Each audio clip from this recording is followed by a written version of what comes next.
You're tuned into RBLR, the home of Tampa Bay's Reveler Sports. 4 seconds left. In front. Happy moment. The Tampa Bay Lightning have won the first Stanley Cup. And the Tampa Bay Lightning have won the Stanley Cup. Lightning strikes twice. The Tampa Bay Lightning win their second straight Stanley Cup.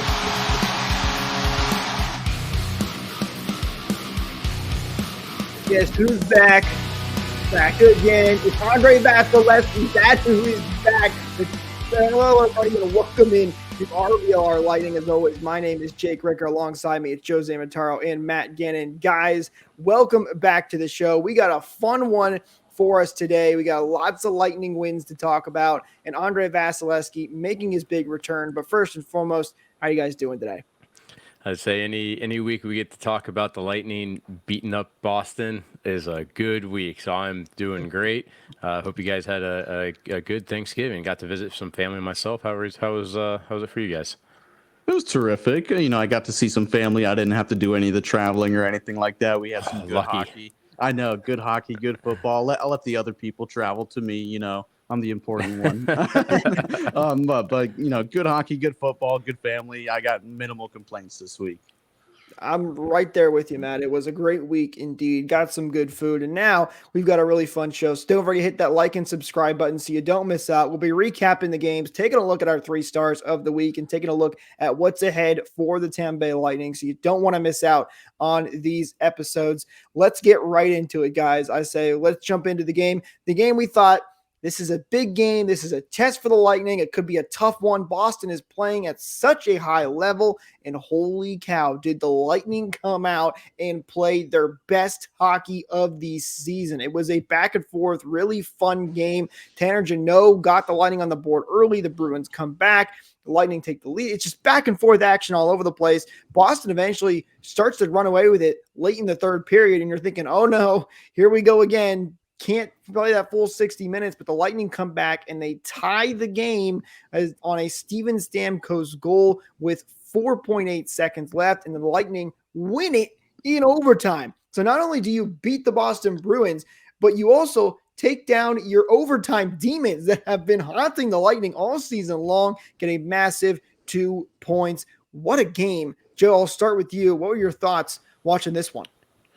I had lots of mixed emotions about this game in terms of how the Lightning played, in terms of how Boston, the energy that they brought.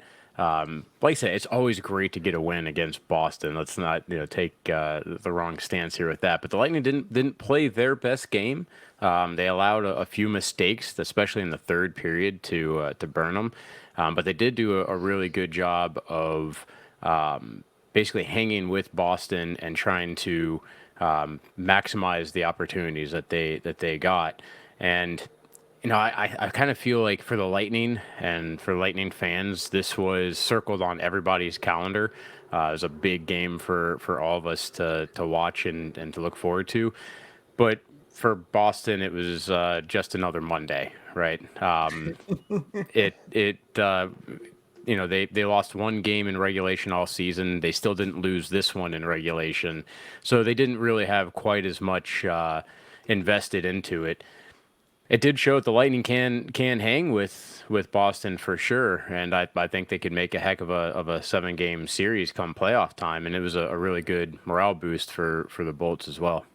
I don't know if I want, 4 to 7 games of that. It'd be great to watch for sure, but I don't know if I want 4 to 7 games of that. But I don't know. Wouldn't be good for the heart rate. No, not at all. That's if that's what we get the rest of the year between these two teams, I mean, it'll be very entertaining. Like, from what I saw, that was definitely game of the year material. Just as an unbiased. What? It's nothing like burning 600 to 800 calories while just sitting on your couch. No, that'd definitely be good for my post-Thanksgiving gut.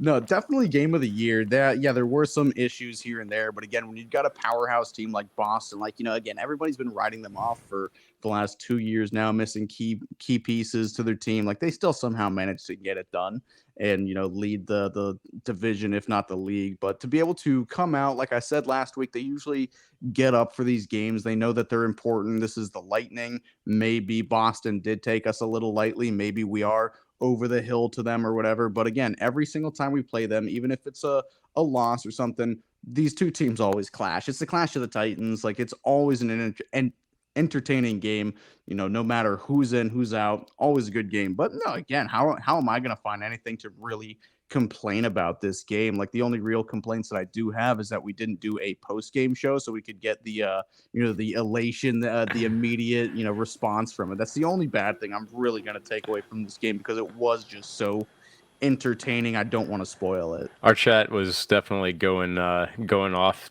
all game, and then well into the evening after the Bolts got that win.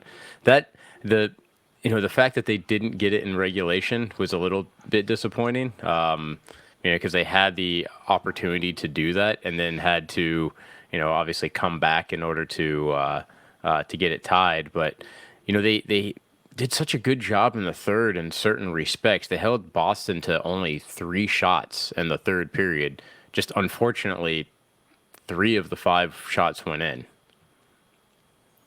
That's not great numbers, but to me, the big thing was, stats aside, it just felt like they played hard, good hockey, right? And listen, Boston's a great team. They're going to capitalize on the chances you give them. So the fact that they were in this game for the entirety of the game was impressive in itself to me. And we had seen the week before, Lightning have been struggling. There've been a lot of defensive mistakes and just things didn't look right. They weren't playing full 60 minutes. This one, it felt like they did. I mean, yeah, there were some issues. It was no perfect game by any means, but to do that against Boston is huge. And then Steven Stamkos, pay the man, right? 4.8 seconds left. It's his second game-clinching goal, by the way, with under, it was his second game-clinching goal with under 60 seconds to go, I think is what it was.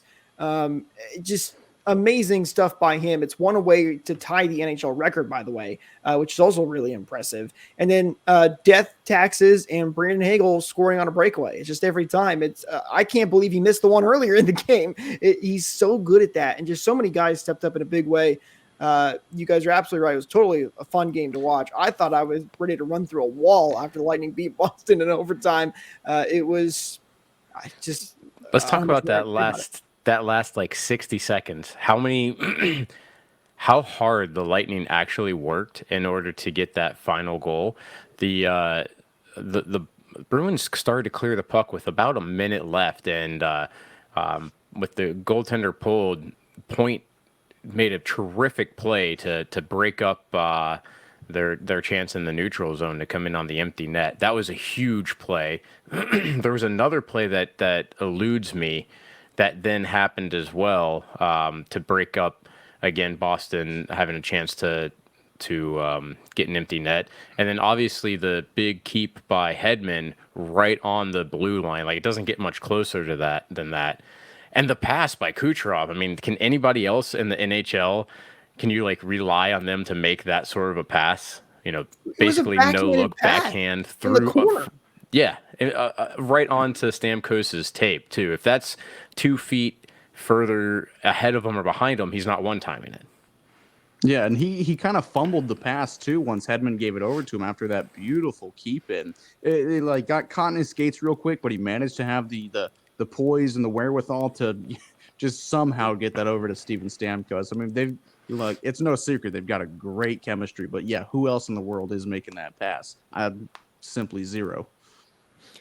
You're right, Joe, mentioning the keep in by Hedman, I think was probably the most impressive part about that whole sequence. The fact that puck was so close to getting out. I don't know how he kept that in. That's, great hand-eye coordination to keep that concentration, to keep that puck in. And Hedman's a guy who a lot of people have been saying has been having as great of a season as he normally has. He's been good offensively, but there's been some defensive times where you're a little bit of question marks. But what a big play for him to come clutch right there and keep that play alive, because it doesn't happen without him.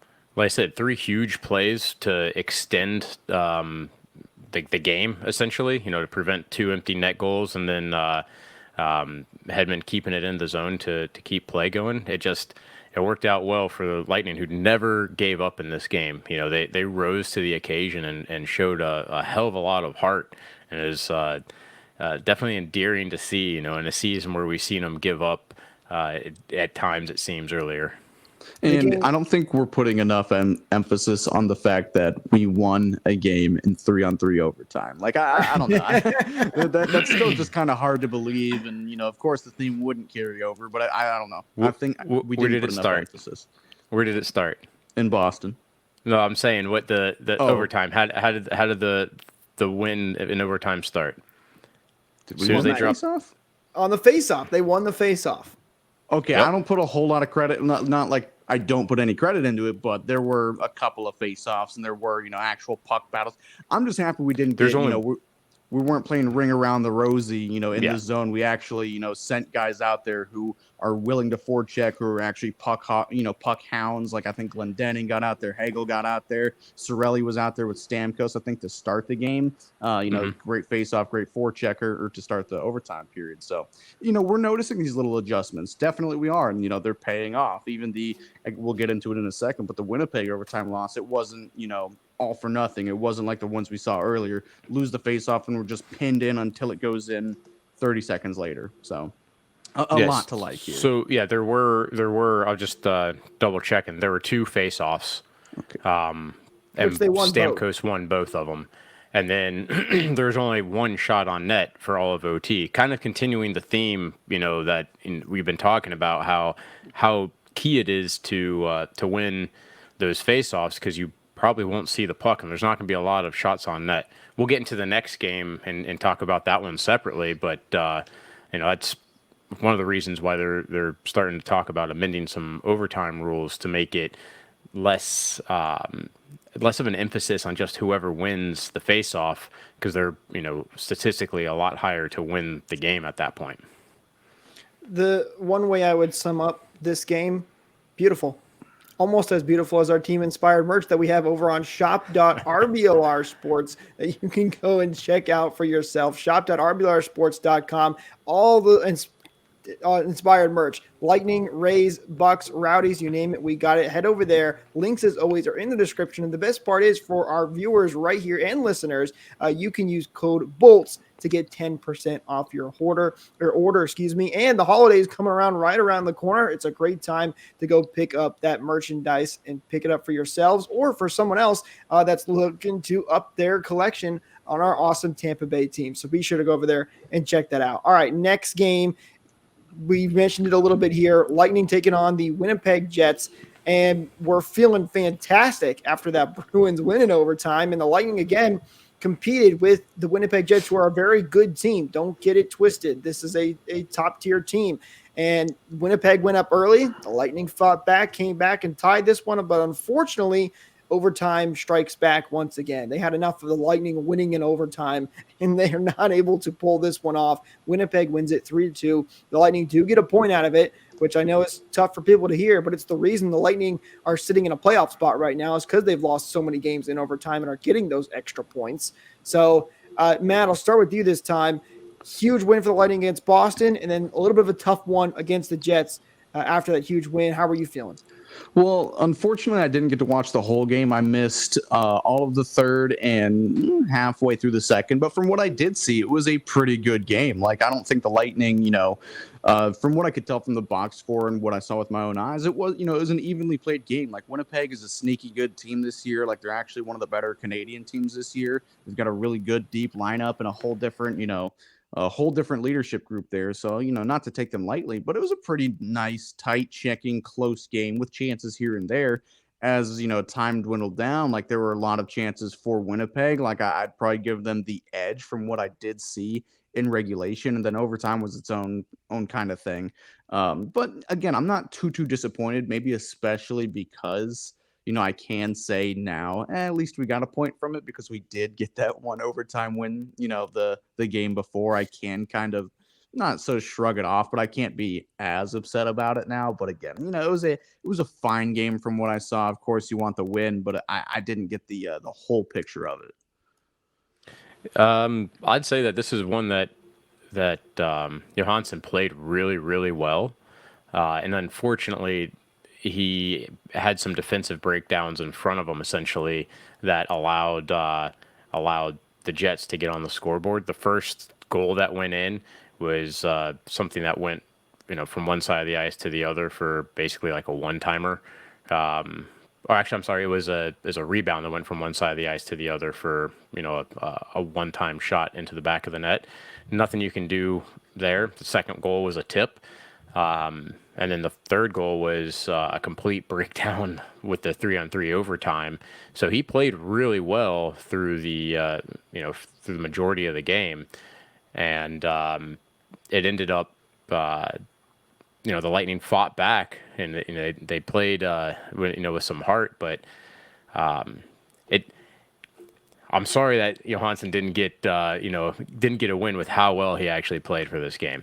It was it was a hell of a performance from him, and like you're saying, they're a competitive team. It was a pretty clean game. There was a total of 3 penalties taken. And for the entire game, 2 by the Lightning, 1 Steven Stamkos on his old buddy Vlad Nemesnikov as well. There were some shoddy not calls, but missed calls in this game. Like my buddy was in attendance, and I don't know if he just has a thing against Wes McCauley, who was calling this game, but I was unhappy with a couple of things. I think Stamkos got boarded late in the game. I think there was a missed trip as well. I just remember he was blowing my phone up saying Wes sucks. I think the disallowed Janot goal probably played a factor into that too, which I hate to say it's probably the right call. That's the right call. Yeah. I hate to say it, but especially because I'm cheering for Janot. I'm hoping for that 20-goal mark. He hits it. That was my bold prediction, but I don't know. Did you think the officiating was bad this game?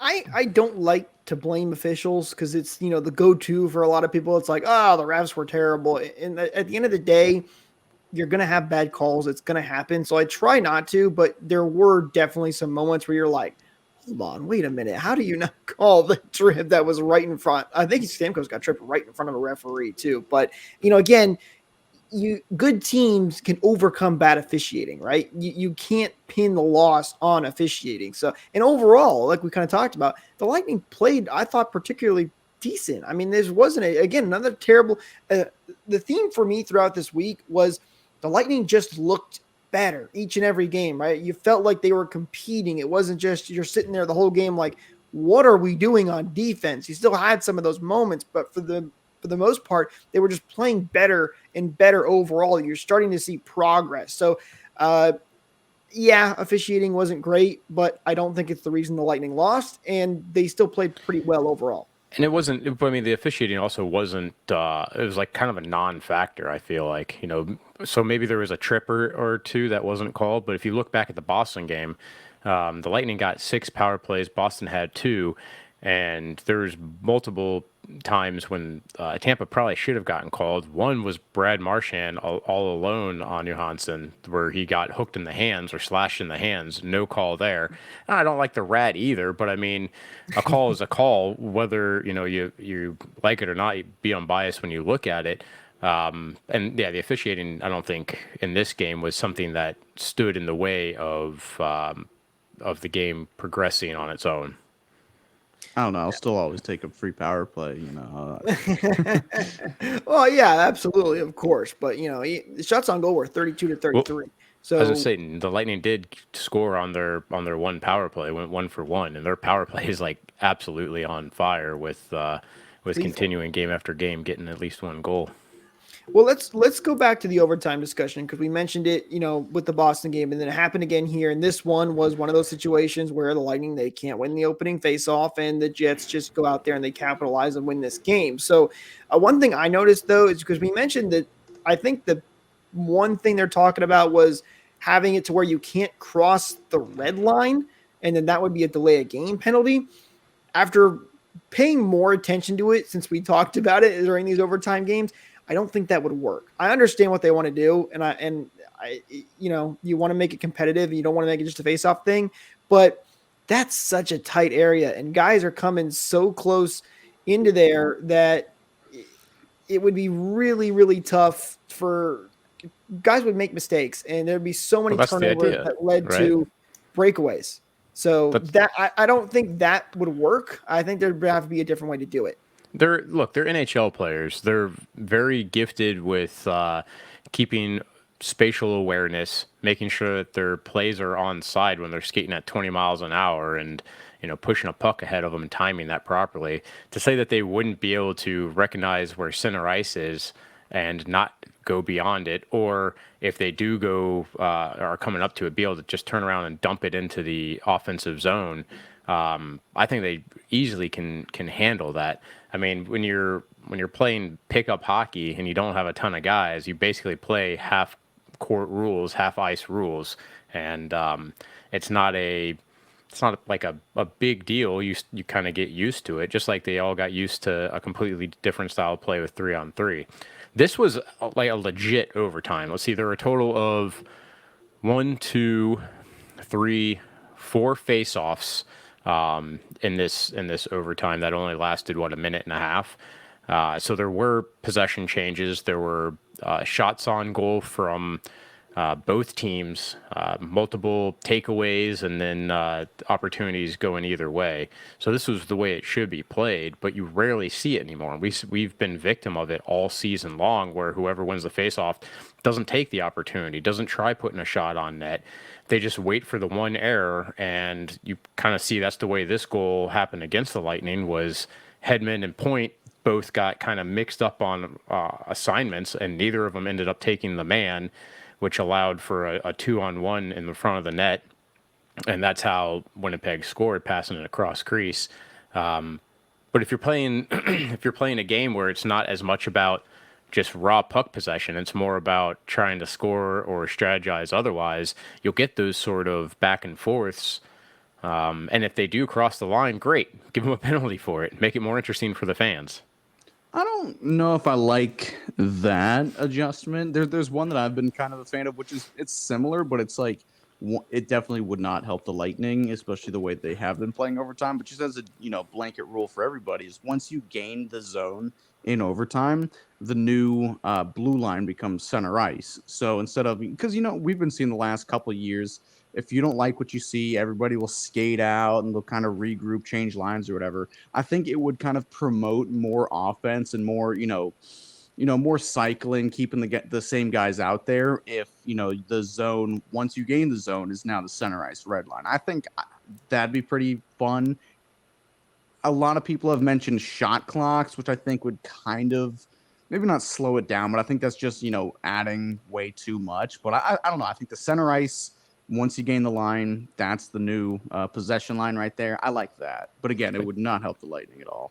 Yeah, the shot clock, it's too dynamic to be able to constantly check the time. And there's been it's kind of a known thing in beer league. If there's 5 seconds left on the clock or 6 seconds left, the opposing team starts yelling 3, 2, 1, trying to get them to force a bad shot. It's hard to keep track of it, Oh, it's they're That's brutal. funny. I had no idea. Well, yeah. the NHL would never do that because they would have to put a precious clock in the boards and take away some of their ad space. So I don't think they're going to go for that. I don't know. I think overtime is still a lot of fun as it is. I get it. There is a lot more moving back and forth. But as we saw with this game, as you mentioned, Joe, it can still work. And it's just a matter of, listen, at the end of the day, if you miss your assignments, you're going to lose the game. And, the faceoff's a big part of that. But just you got to be good on defense as well. So, and I this just was don't too much think, of the exception, though. This overtime was an exception, not the rule anymore. If they all right? went No, like I this, understand, then I'm and all don't for get it. me wrong. I think those players obviously going to know where they are, and they know it's not like they're going to just go, "Oh, I didn't realize I was at center ice." But I don't see how much that's going to change because again, the guys will make adjustments to the new rules, and then there'll be something else that people don't love about it because people enjoyed the original 3-on-3 overtime because it was that constant back and forth action. And It was chaos. Chaos, right. And that's mostly just because it was so different and so new.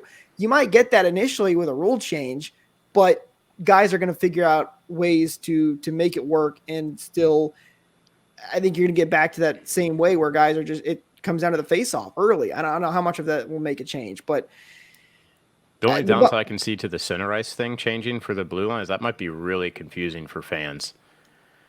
Well, that is another really good point. Yeah, that would definitely be confusing for fans. They'd have to really make sure they do a good job of explaining. I mean, they could do it. You'd have to have like a little graphic right before overtime rolls. Okay, But fine. I've got a coin toss, no face off. Coin toss. We're going NFL rules. If you get the if you win the coin toss, you just You start win the with game. possession. Oh. coin toss, you win the game. Pretty It's much. over. We're done. No more. This overtime. helps the Lightning. This helps the Lightning. You win the coin toss and you start with possession in your own zone. That's what we're doing. Okay. See, that's that's what I was saying in our chat. The current rule set is got such emphasis on whoever wins that face-off draw. It was kind of like the old NFL coin toss rules where you win the coin toss, you gain 20, 30 yards or whatever, kick a field goal, you've now won the entire game. It was too much emphasis placed on whoever received that kick, and same way I feel for for whoever wins that initial face-off. It's a tough situation. There's whatever end up rule change you end up making, if you make one, some fans will be not happy about it. I don't know. I don't have the right answer for it. I don't know what would work. I think it is tough for Lightning fans too, because we've had such bad luck with overtime that maybe some Lightning fans are leaning towards, yeah, we should change those rules. It's not been going great for us.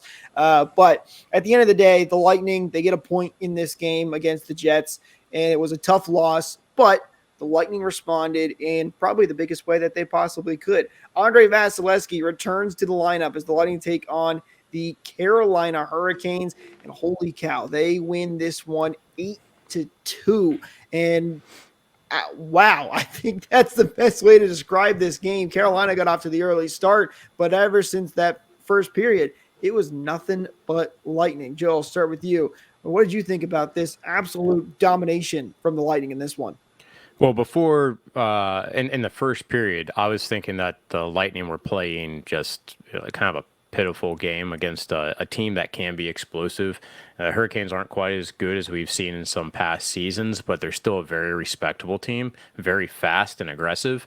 First period was 8 shots for Carolina, 1 shot for the Lightning, and I think even their social media made a post. Did one of you guys send that over where it's like the Lightning have as many shots as we have goals? Obviously, that one came back to bite them a little bit, but the Lightning were playing a very defensive game, and they were not taking risks at all, it seemed like.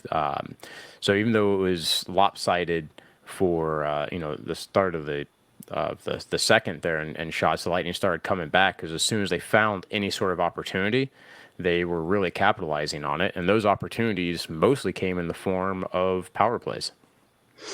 This game, continuing with the theme of me perfectly timing and missing parts of games, this one was as good as it gets. I missed all of the first period. I got the last 50 seconds of the second period, which was just us killing a power play. I was driving home from Tampa. I was busy that day. I was driving people to the airport. And so, so I get home right as the third period is starting. How convenient for me. I mean, again, I did not know like what this game was. Like my buddy was texting me. He was like, we look awful tonight. Like this is just in the first period. He said that it just looks terrible. Who is this team? We can't get it out of our own zone. And then at the end of that period, he just texted me 1 shot on goal. And so I was like, oh man, do I even bother like watching the rest of this game? Then I get home, I check the score, or I throw it on before I get home, and I see, okay, it's a 3-2, I believe it was at the end of the second. And then man, just the avalanche of goals. Like this was a 1 in a million game. Like it's hard to say that the Lightning played really great, or Carolina played poorly or anything. Like you can chalk it up to just really good chances for the Lightning, really poor goaltending for the Hurricanes, and just kind of a 1 in a million style of game. Like it'd be near impossible to replicate it. Like I want to say, yeah, we set records for the best shooting percentage in the game. Ranta set an all-time low record for save percentage across 60 minutes. Like this was just a unicorn all around, but nonetheless extremely entertaining. It's nice to be on this side of it for sure. The power play for the Lightning was really clicking too. That was Stamkos. Let's see, was it a power play goal in the? No, it was just to extend the overtime in that game against Boston. But he had basically a one-time snipe in all 3 of these games from his office this week, and he had a monster week as well. Not to take away from him too much, because obviously this was the Braden Point and Nikita Kucherov show. They just, everything that they were shooting, everything that they were passing was just it was going in. And the official shots on goal is 14, but when the game ended, it was 15, and they actually went back and took away one of the shots on goal from the Lightning, which helped pad that stat a little bit more for them. You'll never see, literally, it was the first time something like this has ever happened. You'll never see another game like this again. So the Lightning were 8 for 14, which is 57.14%, which is an NHL record. And I gotta say, I love hockey Twitter, because you go back to that tweet from the Hurricanes about being up 1-0 as the same amount of shots that the Lightning had, and just both the Canes and the Lightning commented on that. The Lightning were like, well, this aged well. And then Carolina said something similar. So it's just some fun on Twitter that I got a kick out of. But yeah, no, Nikita Kucherov and Braden Point. Kucherov was an absolute beast in this game. I mean, we talked about his great pass against Boston. He was doing it all night in this game. It's unbelievable what this guy is able to do every single night. Braden Point, he had 5 points and a hat trick in this one. It's his second hat trick of the season, by the way, which puts him 1 away from the Lightning franchise record on most hat tricks in a season, which is currently 3. So he's got a shot at that record. And then Kuch tied the franchise record for most points in a single game with 6. So guys out there making their names, well, not making their names known, but continuing to make their names known with fantastic nights. And whatever was said in that second period, I hope that was taped and can be played on repeat throughout the rest of the season, because whatever Cooper said in that locker room worked, because the Lightning were a different team in the second and third period. So yeah, with those points, if you're a Lightning fan, you probably already know this, that put Nikita Kucherov number 1 in the league for points. He's still, even though that game was on Friday, he still has 2 points more than second place, which is Quinn Hughes and JT Miller, tied with 33. So he's tearing it up. He also, is tied for most goals in the league with 15, with Besser also having 15. So he's doing well. Something about this game, though, how do you not pull Rondo? Like, how do you leave him in net? They didn't have a back-to-back. Game. I just checked the Carolina schedule. When that 4th goal goes in, or, he had, 3 goals go in on 7 shots, I think it was at the time. How do you not pull him? Listen, I know he's not Andrei Vasilevskiy, but as a Lightning fan, I kind of understand. I mean, we've seen this all the time with the Lightning, where Cooper will just leave. Now, this was probably one of the worst of all time, because Matt, you mentioned it. He had a 459 save percentage. Some 29, 429. 429. Okay, even worse than I thought. But to me, I've seen it from Cooper. I think Cooper would have done it too, and they have this mentality of just let it go. Let them feel the pain of this whole entire thing, and then just regroup and move on tomorrow. Different coaching styles, I guess. I wasn't shocked at it, because I think I'm so used to seeing it from Cooper. But I think a lot of people with you, Joe. Maybe it was letting them hang 8 on you in 14 shots is just like, that's painful. That's not even okay. My team's getting completely outworked. My team is getting dominated. I can write this one off. That is something of nightmares. Maybe Rod Brindamore was thinking, once his save percentage is over 500, I'll give him the hook, and it just never happened. He wanted to try to get it back up. Yeah, that's a question you'd have to ask Brindamore, because I don't know the answer to it. But we haven't even talked about one of the players back on the ice today, and that was Andrei Vasilevskiy. We mentioned at the top of the show. But, guys, I thought he was pretty impressive in his first game back. I mean, he faced a decent amount as well, and he made a lot of great saves. There were a couple ones that I don't really blame too much on him, like that first goal that was a wide open shot right in front of the slot. But overall, for a guy who just had back surgery, he was already out there making, those huge stretch saves where he's practically doing a split. I mean, I thought he looked great. It looked like he never missed a beat. And if that's the case, the rest of the NHL is in trouble. Also, very timely that Vasilevskiy returns against the Hurricanes, who are very famous for their tweet a couple of years ago that said, this account is so sick of Andre Vasilevskiy, and he comes back once again to defeat the Hurricanes. I got a kick out of that. That's funny. No, while I was watching the game, he didn't let in a single goal, so he looked pretty fantastic to me. So I can't really comment. Again, we're all just praying that he's, back to his usual self. Again, pretty rough playoffs last year. He was fine in the regular season. I still have him on my my Vezina ballot card. I'm hoping for an extremely solid, rest of the year from him. And, another Conn Smythe trophy, of course, and a Vezina trophy. But no, again, from what I saw, he was solid. He was consistent, 2 goals. Oh, well, that's a good game. He had a above 900 save percentage. I don't think any of us can really comment on it until we see, an actual sample size. One anomaly game isn't going to do it for me. But again, we all know who he is.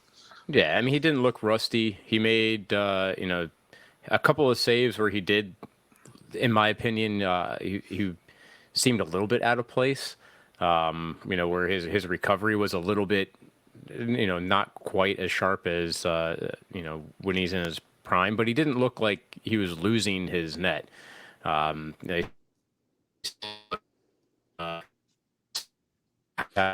We're losing Joe a little bit here, so hopefully his internet comes back together in a second here. I'll give him a second. But Andre Vasilevskiy, I mean, what more can you say about the guy? He's just an unbelievable. I think Joe, are you back with us? Me coming through? Yep. Yeah, audio. All right. Well, with the video, I was just gonna say he's looking sharp. The goal that went in against him wasn't his fault in the first period. His poor defense, and the one that was in the second. It's a hard one to save there as well when you got a defenseman in front of you. So it's he looked good for all the saves that he made. Andre Vasilevskiy looked better than Joe's video. We'll put it that way. That's the best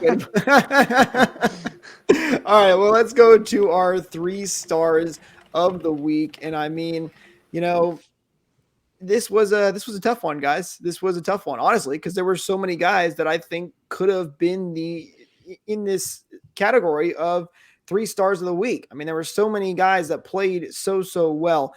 So with that said, let's get right into it with our 3rd star of the week, which is, hang on, I'm losing connection. Oh, I'm back. All right. 3rd star of the week is Jonas Johansson. Jonas Johansson, really, for me, this is one where it's hey, thank you, Johansson, for holding the Lightning up this entire time without Andre Vasilevskiy. And he comes through this week. He played in 2 games with a win and a 881 save percentage. Johansson's stats, they always didn't look great, but it's because he got left out to dry so many times. I mean, hey, he played great in that game against Boston. He was keeping up pace with one of the best teams in the NHL. And to fill in for Andre Vasilevskiy, which is something that is extremely hard to do, it's really impressive stuff from Jonas Johansson. So, Matt, I'll start with you. Your thoughts on Johansson getting the 3rd star? It almost feels kind of somber. Like, again, we're all just super stoked to have Vasilevskiy back. Like, he's the he's the backbone of this franchise, literally. And it almost feels like goodbye with Johansson, even though it's only 20-something games into the season. He's played 95% of them. But no, I think this is more of just kind of a thank you. Like, he really did hold the fort down. He gave us some unbelievable games. It really wasn't towards the end there where some of them were starting to look a little shaky. But again, I'm not even gonna start to criticize. If he could put up with this atrocious early season defense and not go crazy while having to put up with that, major credit to him. He did us a major service, just keeping us above water and then some. Like, we were in a wild card spot or even in a divisional spot before Vasilevskiy came back. So thank you to JJ. Yeah, we were hoping that by the time Vasy came back that we were praying we'd be at 500 on the season. And he definitely helped us get there and have the Lightning right now in a wild card spot. He played well, and like I said, some of the goals that went in against him weren't on him by any means. His poor defense, especially that in that game against Winnipeg. So he played really well, and I hope he continues to play well in a backup role when he's only going to see action once every couple weeks. If he can do anywhere close to what he was doing as a starter, he's going to be a fantastic backup. So looking forward to Jonas Johansson moving to that backup role with Andre Vasilevskiy back. That brings us to our second star of the week. It's a guy who's been on here before and had an unbelievable game against the Carolina Hurricanes. No, it's not Nikita Kucherov. It's Braden Point, who had 4 goals, 2 assists for a total of 6 points and was a +4 this week. Braden Point, really impressive in this one. It's so hard to come up with new words to describe these guys every week because they're just so unbelievably amazing. But Braden Point gets the second star of the week. Joe, I'll start with you. Your thoughts on Point? Everything that he was shooting was going in, literally, in that Carolina game. He was 3 for 3 on his shots. That's impressive. I wonder also if that is some sort of an NHL record. If we could look at that. Has anybody ever had a hat trick on 3 shots taken in a game? I can't think of that being something that has ever occurred before. So we'll have to get Eureka on that to pull up some stats for us. Just that game against Carolina, man, he was so efficient with everything he was doing. It's just such a great performance. He got his other goal against Winnipeg. Huge week for Braden Point, and love seeing him get his second hat trick.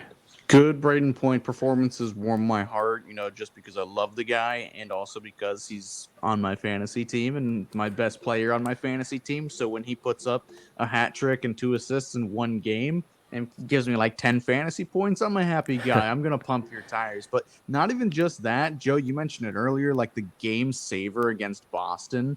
He got way back-to-back check off of Pasternak's stick or whoever it was. Like he had pretty much an empty net with a defenseman, kind of guarding the net. It was all but in, if not for Braden Point. He was massive that game, good in the Winnipeg game, but just phenomenal in this Carolina game. So again, hats off literally to Braden Point. Well Nice. played. Well played. So according to a quick Google search I did here on Joe, you asked if it had ever been done before. It has happened, and it seems like it actually happens a lot more than you think it would. Nathan McKinnon did it in 2015. There's been a couple of guys who've also had 4 goals on 4 shots. Hockey Reference says it happens at 233 times since 1987, which sounds like a lot, but if you consider all the games that are played, since 1987, still a pretty darn good number. So I think it happens a little more than we thought initially here, but still an impressive accomplishment for Braden Point. 3 shots on 3 goals. That's very impressive in itself. Now, you might be thinking, well, who on earth could have topped Braden Point? It was so good this week. Well, how about the magician, Nikita Kucherov? Kucherov gets our first star of the week. He only had 2 goals, but he had 6 assists for a total of 8 points. It was a +5 over this week. Nikita Kucherov does it again. Who will stop this guy? I don't think anybody can. It's just such impressive stuff from Kucherov, who I'm nicknaming the magician. That's my new nickname for Nikita Kucherov. Joe, your thoughts on Kuch this week? Superlatives are just completely used up. 6 points in one game. That's was that tied a Lightning record? I think it was. Tied the franchise record. It's just nuts. He shot 3 times in that game, and 2 of them went in. Plus getting assists, that huge one in Boston to spring overtime. He had a heck of a week, and then a guy that you always think, how could he possibly top this? Well, this is one of those weeks where he topped everything prior. Deaths, taxes, and Matt bringing his fantasy team into every conversation. No, Carolyn, my friend Carolyn, she does not want to trade Kucherov for anybody. I tried to trade her McDavid and McDavid plus for Nikita Kucherov. She does not want to do it. Good for her, as she should. I know she's absolutely right to do that, even though McDavid has been pretty good recently. He's not Nikita Kucherov. He has absolutely been the best player in the league this year. You can make an argument for Quinn Hughes or Jack Hughes or Elias Pettersson, but it's Nikita Kucherov. He's leading in goals and assists right now, or goals and points right now. Again, I think this is my take last year is that he was going to lead the league in points and McDavid would take a step back. So hopefully I'm just a year late with that one. Because again, even though it will end up burning me in the long run, Kucherov doing good, that's what we want to see. We care about the real world here. And he has just been, again, like you said, we're like we have been for, over a year now, running out of words for what more we can say about this dude. He's the best passer. He's, right now the best goal scorer in the league. And he's had some really, beautiful looking goals like that one, the second one against Carolina, where it's just kind of it was a bit of a sloppy play for Carolina defensively. It kind of, miraculous how it did go in, but it was still, a pretty play from my eyes. So he's just been dynamic, the magic man, anything and everything under the sun. We've already called him. There's not much more to say. He's on pace for 143.5 points.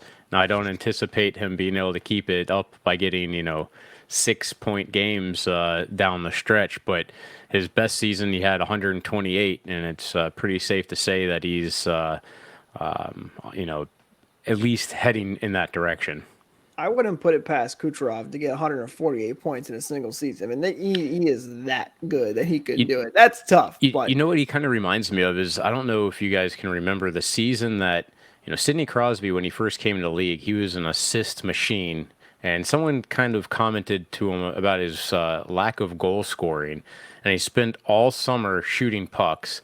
And then that next season, he won the race for the most goals. It kind of reminds me of Kucherov doing that, because he's been so good with getting assists and making these great plays to set up goals for other people. And now he just decided that, hey, I'm going to shoot the puck more, and he's instantly the top guy in the league at that as well. And that's what McDavid did last year. Is he'd always been, like he's been very well rounded. He can score and he can pass like he's Connor McDavid. But last year he said, I want to score more goals. I want to win the Rocket Richard Trophy. And they asked him, so what are you going to do about it? Shoot the puck more. And that's exactly what he did. And he not set a record or anything, but he scored over 60 something goals. Like just again, it's as easy as just kind of changing the way you play, like what you want to do. Kucherov wants to pass the puck, but man, if he wants to shoot it, more often than not, it's going to go in. Kucherov, Point, and Johansson are our 3 stars of the week here on RBLR. Let us know in the comments below who you would have picked for the 3 stars. Let us know if you have a case for anybody else taking that number 1 spot or even the number 2 or 3 spot. We'd love to hear your thoughts as well. All right, let's look ahead here for the Lightning. They've got a back-to-back starting tonight as of this recording against the Colorado Avalanche at 9 p.m. Eastern. And then they're taking on the Arizona Coyotes at 9 p.m. Eastern. It's a couple of late games here for the Lightning. And then they're going to be back home to take on the Pittsburgh Penguins at 7 p.m. Eastern. That's on Thursday. And so the 2 big games is the back-to-back, I would say. You got Colorado, the Stanley Cup matchup rematch for the Lightning there. And then, of course, they have the Dallas Stars, and they have Dallas Stars back-to-back, well, not back-to-back days, but back-to-back games. They'll take them on Saturday in Dallas and then back home again on Monday, both those games at 7 p.m. Eastern. So it's a dad's trip as well for the Lightning. So they're out there with their sons in Colorado. So fun. We finally get to have a opposing team has to watch the dads celebrate every time that the Lightning score a goal on their broadcast for a change, instead of us having to watch the Boston dads. But it should be a fun trip for the Lightning. They got a tough game against Colorado and then some quote unquote easier games. But, all these teams we've talked about so many times before, any NHL team can beat any NHL team. Joe, what are you looking for from the Lightning on this trip? 2 things. One, the game that's going to start here for us in just a short amount of time. I want to see how they do against the Avs, especially after losing to them in the Stanley Cup Finals. That's always a matchup that I like seeing the Bolts play hard against them. And then I'm taking a little bit of a weekend trip to Vegas, and I'll be getting there pretty early on Thursday. And I'm not much into sports betting, but I think it'd be fun to put a couple of dollars on the line and watch the Penguins in a sports book in Vegas get destroyed by our Bolts as well. I will always harbor a little bit of hatred in my heart for Colorado. So what I want to see is them go in there and slaughter I know we've played Colorado pretty good since the finals, and well, we've got Dallas twice till we reconnect next Monday. So two, I guess if you want, three Stanley Cup Final rematch games. So that's always interesting. I know the Dallas one's getting a little farther and farther away as the days go on. But that's always fun. Stanley Cup Final rematch games are always good games too. That's 5 games. Wow. Between now and probably the next time we do the podcast. Heavy week for the Lightning. It's interesting to me, though, that they have the Lightning coming home against Pittsburgh and then immediately going back out to Dallas and then back home again to play Dallas once again. A little bit of a weird schedule there. But bottom line for the Lightning, Colorado is probably the big game that you're circling on the schedule. Even Pittsburgh, too. I mean, you got Sidney Crosby out there who's having an unreal start to his season right now. But, Matt, I'm with you. This is the Colorado game is the one you want to see the Lightning do really well because there's still a little bit of salt in the wound from the loss in the finals, even though that's 2 years ago now. Last year it was Vegas who won. Crazy how much time flies by. But the thing is, too, for the Lightning, listen, they played overall really well last week. Like, they got better. They looked like themselves a little bit last week. Let's continue that. Let's hopefully continue to see that.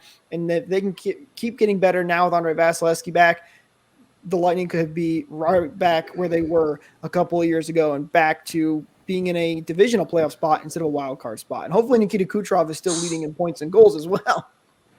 I just saw that the game that's then like 10 days from now is Pittsburgh again. So you get them twice in a week in a week time span. So that's 2 games where you get 2 teams within a week. And the Pittsburgh game actually right now is, since they're Lightning are in a wild card battle, actually might have some ramifications as well because they're right there in I think 3rd or 4th for the wild card spot for Pittsburgh. So those would be big points to get to make sure that the Lightning make it in.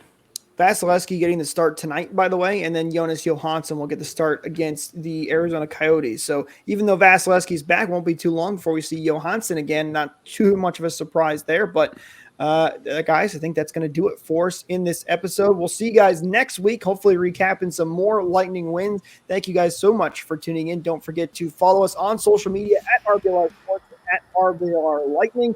Don't forget to like and subscribe right on YouTube channel so you don't miss out on these episodes. See you guys in the next one. Go Bolts!